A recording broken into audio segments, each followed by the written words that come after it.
বাঙালি খানায় সবাইকে স্বাগত জানাই। আমরা অনেকেই গরমের দিনে হালকা পাতলা খাবার খেতে ভালোবাসি, তাই আজকে আমি এখানে রান্না করেছি কাঁচা কুমড়ো দিয়ে চিংড়ি মাছ, একদমই মশলা ছাড়া। তেলের পরিমাণ সামান্য, তবে হাড়ামড়ি কোনো রান্না নয়। এই রান্নাটি সকলেই রান্না করতে পারে। তবে আমি কিভাবে কাঁচা কুমড়ো দিয়ে চিংড়ি মাছের পাতলা ঝোল করলাম মশলা ছাড়া, চলুন সেটা একবার দেখে নেওয়া যাক ভিডিওর মাধ্যমে। আজকে রান্না করব চিংড়ি মাছ দিয়ে কচি মিষ্টি কুমড়ো। এখানে 1 কিলোর মতন একটা মিষ্টি কুমড়ো নিয়ে নিয়েছি। অর্ধেকটা আমি বেশ একটু বড় বড় পিস করে কেটে নেব। কুমড়োগুলোর আমি বেশ ভালো করে খোসাটা ফেলে দিয়েছি। আপনারা যদি পছন্দ করেন তাহলে খোসা সহ রান্নাটা করতে পারেন।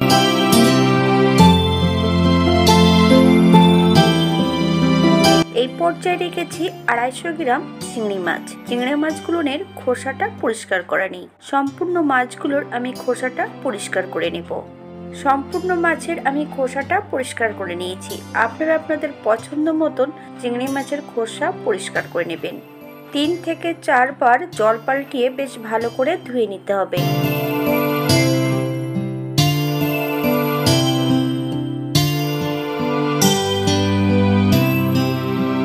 এই পর্যায়ে চিংড়ি মাছে 1/2 চামচ নুন আর 1/2 চামচ হলুদ গুঁড়ো বেশ ভালো করে লাগিয়ে 10 মিনিটের জন্য মাছগুলোকে রেস্টে রেখে দেব। আপনাদের হাতে যদি সময় থাকে তাহলে মাছগুলো বেশি সময় রেখে দিতে পারেন। একটা কড়াইতে বেশ কিছুটা সর্ষের তেল অ্যাড করেছি। তেলটা গরম হওয়া পর্যন্ত অপেক্ষা করতে হবে। এই পর্যায়ে আমি ফোড়নে রেখেছি 1/2 চামচ কালো জিরে, 1/2 চামচ রাঁধুনি।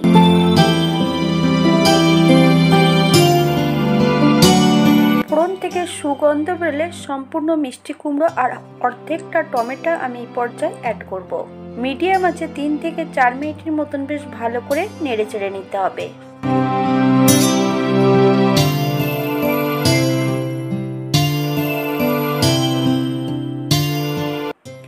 এই পর্যায়ে অ্যাড করব 1/2 চামচ হলুদ গুঁড়ো, 1/2 চামচ লবণ।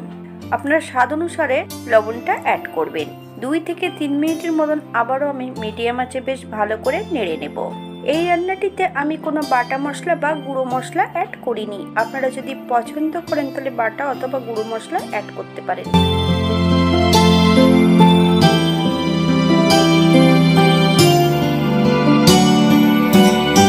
এই পর্যায়ে অ্যাড করব বেশ কিছুটা কাঁচা লঙ্কা ফালি দিয়ে অ্যাড করব। আপনারা যদি পছন্দ করেন তাহলে লঙ্কার পরিমাণটা বাড়িয়ে দিতে পারেন। রঙের জন্য আপনারা এখানে কাশ্মীরি লঙ্কার গুঁড়ো অ্যাড করতে পারেন। স্বাদের জন্য আমি এখানে সামান্য একটু চিনি অ্যাড করেছি, এটা আপনাদের পছন্দ।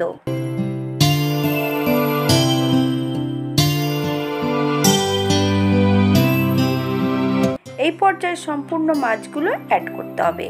মিডিয়াম আঁচে 3 থেকে 4 মিনিটের মতন মাছ ও সবজি দিয়ে বেশ ভালো করে নেড়ে নিতে হবে।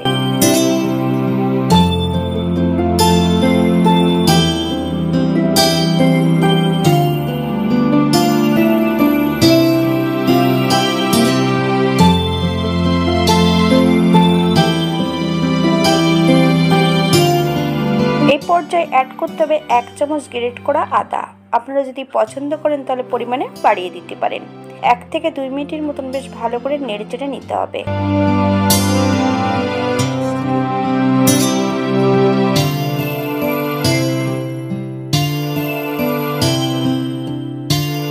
দু কাপ ফুটান্ত গরম জল অ্যাড করব। আপনাদের যতটা ঝোলের প্রয়োজন ততটা আপনারা জল অ্যাড করতে পারেন।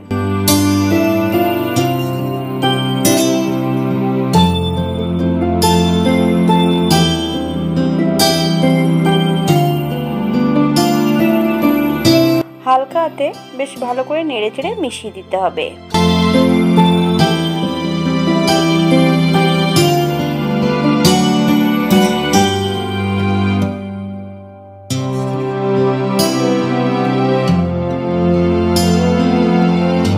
মিডিয়াম আঁচে 5 থেকে 7 মিনিটের মতন ঢাকা দিয়ে রেখে দেব, যাতে কুমড়োগুলো সেদ্ধ হয়ে যায়।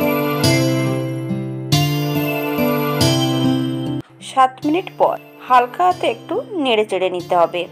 এই পর্যায়ে আপনারা একবার লবণটা চেক করে নিতে পারেন।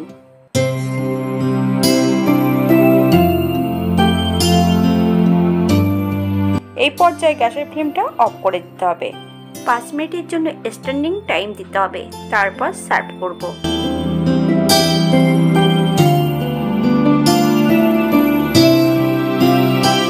এটা দেখতে যেমন ভারী সুন্দর হয়েছে, এটা গরম ভাতে খেতে অসম্ভব ভালো।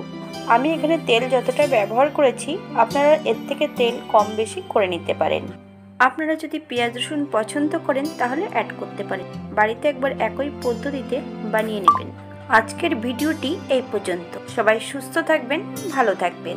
অন্যদিন নতুন রেসিপি নিয়ে আপনাদের সামনে আবার আমি হাজির হব। পুরনো ও নতুন সকল বন্ধুদের অসংখ্য ধন্যবাদ ভিডিওটি দেখার জন্য।